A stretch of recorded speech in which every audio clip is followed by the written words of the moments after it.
Assalamualaikum warahmatullahi wabarakatuh. Kami dari kelompok 5 akan menjelaskan tentang korelasi dan regresi.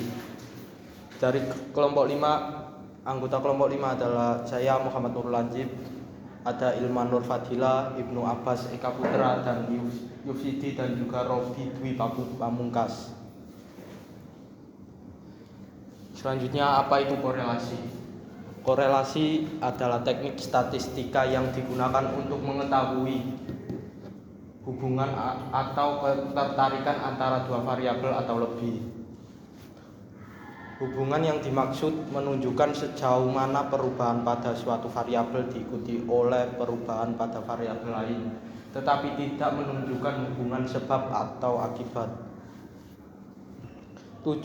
Tujuan analisis korelasi adalah mengetahui apa ada hubungan antar variabel, mengetahui arah hubungan searah atau berlawanan, mengetahui seberapa kuat hubungan tersebut. Yang selanjutnya, koefisiensi korelasi. Koefisiensi korelasi adalah nilai numerik yang digunakan untuk mengukur derajat keeratan, kekuatan, serta arah hubungan linier atau dua variabel. Nilai ini merupakan indikator kunci dalam analisis korelasi yang membantu peneliti memahami bagaimana suatu variabel berubah sehubungan dengan variabel lainnya. Contohnya itu jam belajar mempengaruhi nilai pelajaran itu. Yang selanjutnya ini nilai korelasi berkisaran antara -1 hingga +1. Kekuatan hubungan ditentukan oleh nilai absolutnya. Semakin mendekati 1 atau -1, maka hubungan tersebut semakin kuat, sementara nilai 0 menunjukkan tidak ada hubungan linier. Arah hubungan ditunjukkan oleh tanda positif atau negatif. Contoh-contoh nilai korelasi seperti ini. 0 sampai 0,19 itu sangat lemah, terus 0,20 sampai 0,39 itu lemah, 0,40 sampai 0,59 itu sedang, terus 0,60 sampai 0,79 itu kuat, dan 0,80 sampai 1,00 itu sangat kuat. Terus arah korelasi itu ada 3. Yang pertama itu korelasi positif, berarti ketika variabel X meningkat, variabel Y cenderung meningkat juga, dan sebaliknya. Contohnya adalah hubungan antara jam belajar dan nilai ujian. Yang kedua itu korelasi negatif, ketika variabel X meningkat, variabel Y cenderung menurun. Contohnya adalah hubungan antara jumlah absensi dan nilai ujian.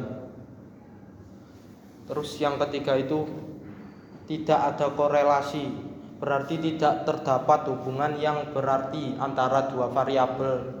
Perubahan pada satu variabel tidak diikuti secara konsisten oleh perubahan pada variabel lain. Selanjutnya adalah membahas jenis-jenis korelasi.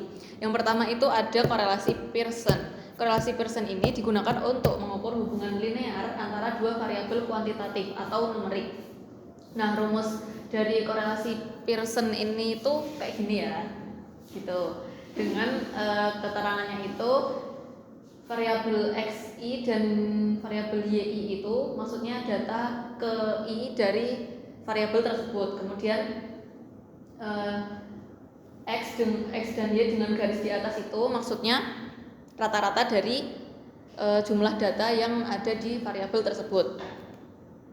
Kemudian contoh dari korelasi Pearson ini itu gini ya contohnya. X itu misalkan jumlah jam belajar, kemudian Y itu mewakili nilai ujian. Dengan 4 data tersebut, itu yang pertama yang harus dilakukan untuk mencari korelasi Pearson ini sendiri itu, yang pertama menghitung mean dari kedua variabel tersebut.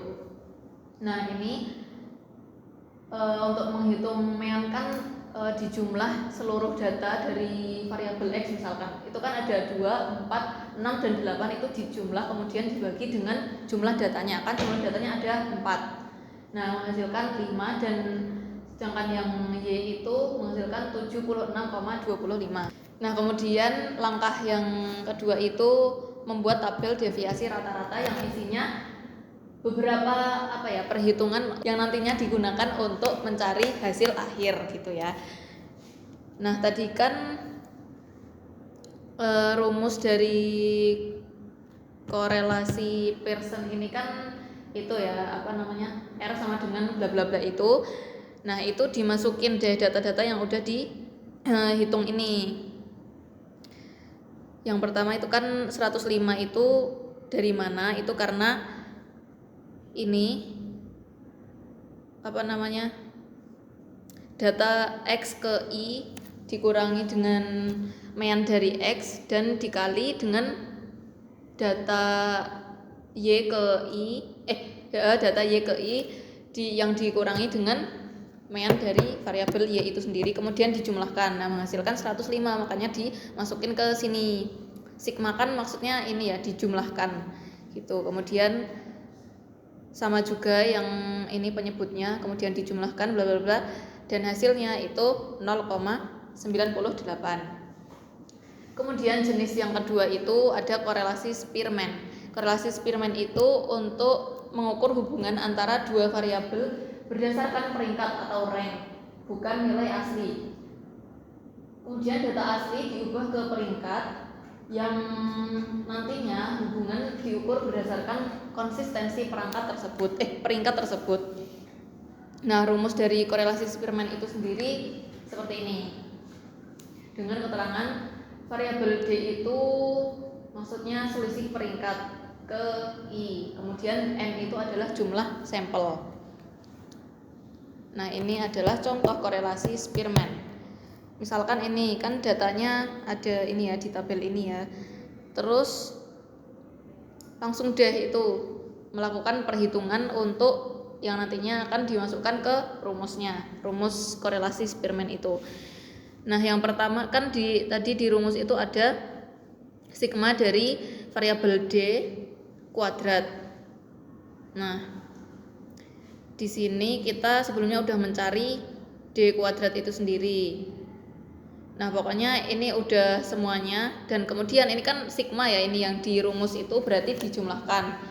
Hasil dari ini kolom yang ini, yang D kuadrat ini dijumlahkan, nah menghasilkan 12. Kemudian yang bawah itu jumlah datanya kan N kan tadi jumlah data ya, berarti ini kan ada 5 siswa, berarti ada 5 data.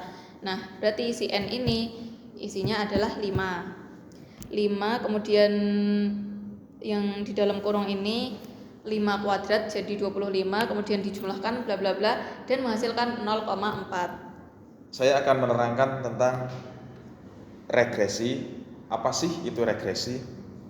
Jadi, pengertian regresi adalah metode statistik yang digunakan untuk menganalisis dan memodelkan hubungan pengaruh antara satu atau lebih variabel terhadap variabel lain.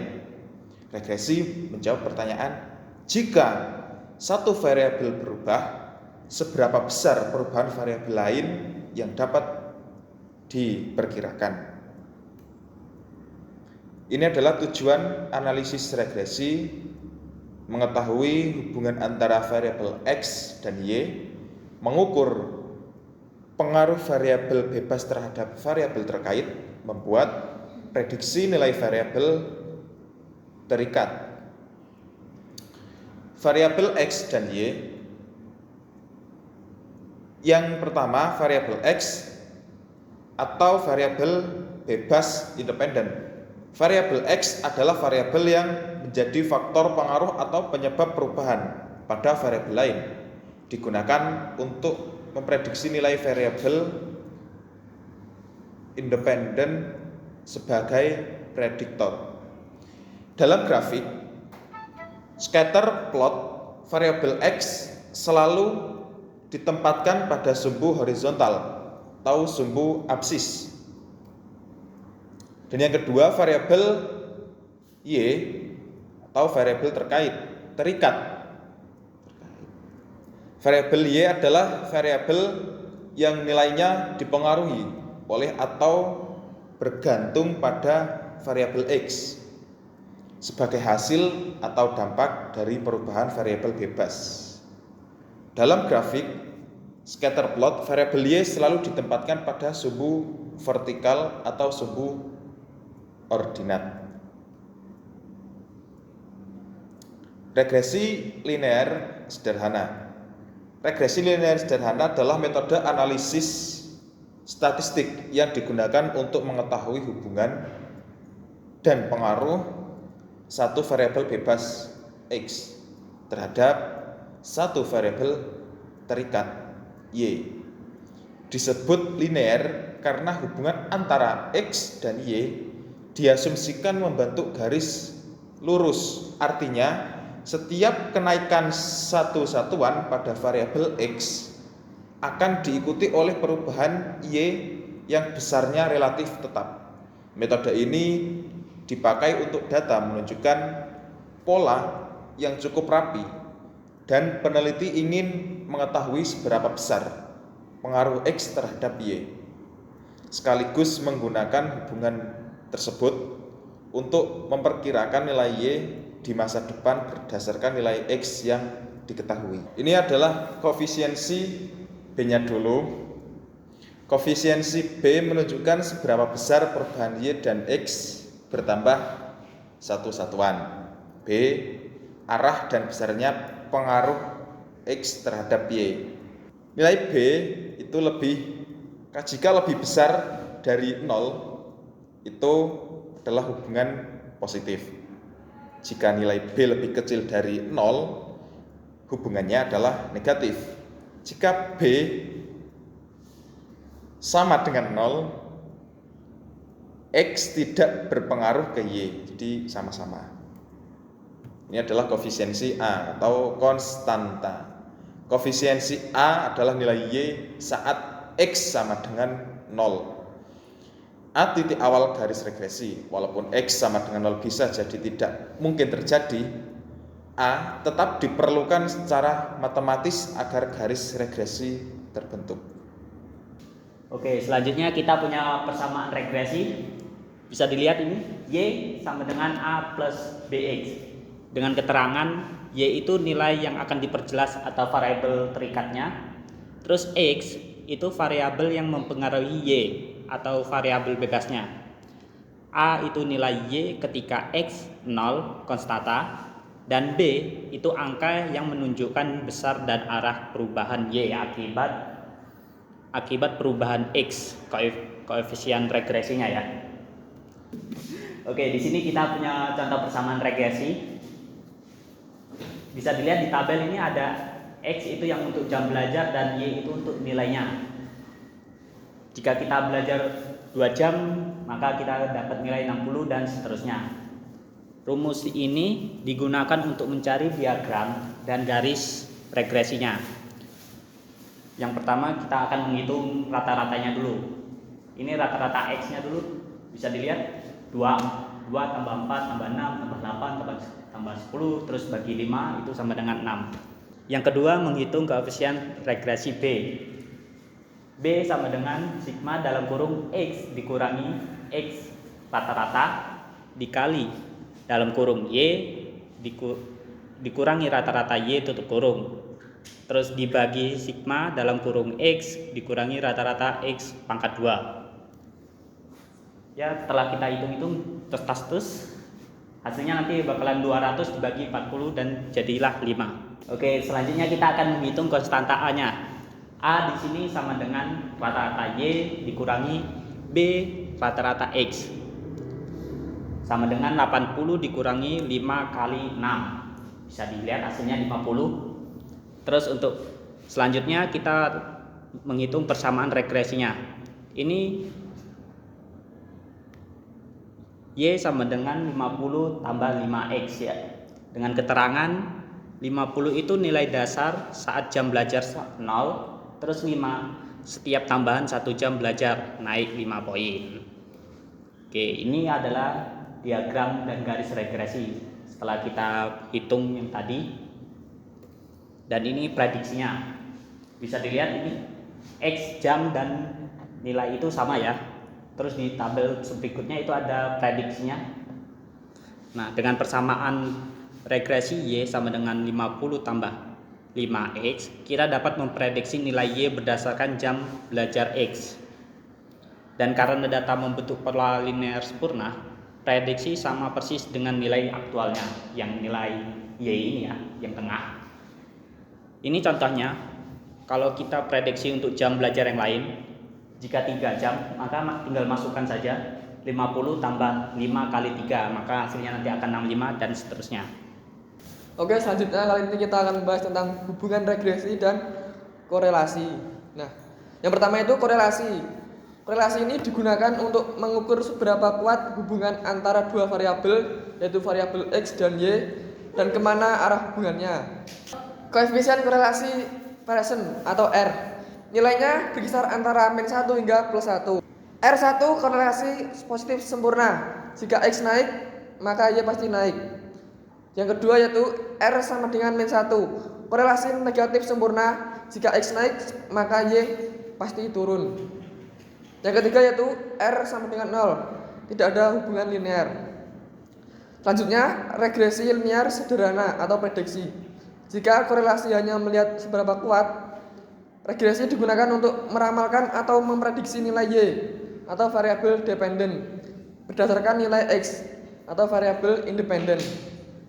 Rumus regresi linear sederhana yaitu Y sama dengan A plus B X, di mana keterangannya yaitu Y variabel yang diprediksi atau dependen, kemudian X variabel prediktor atau independen, kemudian A intercept atau titik potong sumbu Y saat X sama dengan 0. Selanjutnya B yaitu koefisien regresi atau slope atau kemiringan garis. Selanjutnya ini persamaan dan perbedaannya. Persamaan dari keduanya yaitu hubungan yang linear, keduanya sama-sama digunakan untuk menganalisis hubungan yang bersifat linear atau garis lurus antara dua variabel. Selanjutnya data kuantitatif, yaitu keduanya membutuhkan data dalam bentuk angka atau skala interval atau rasio. Kemudian arah hubungan, keduanya bisa menunjukkan apakah hubungan tersebut bersifat positif atau searah atau negatif berlawanan.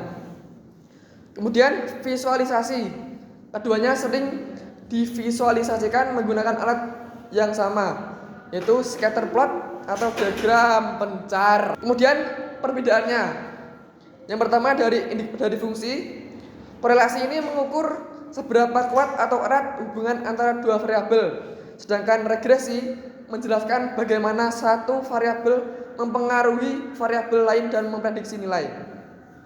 Selanjutnya, dari indikator sebab akibat, korelasi tidak menunjukkan sebab akibat, hanya menunjukkan bahwa mereka berhubungan.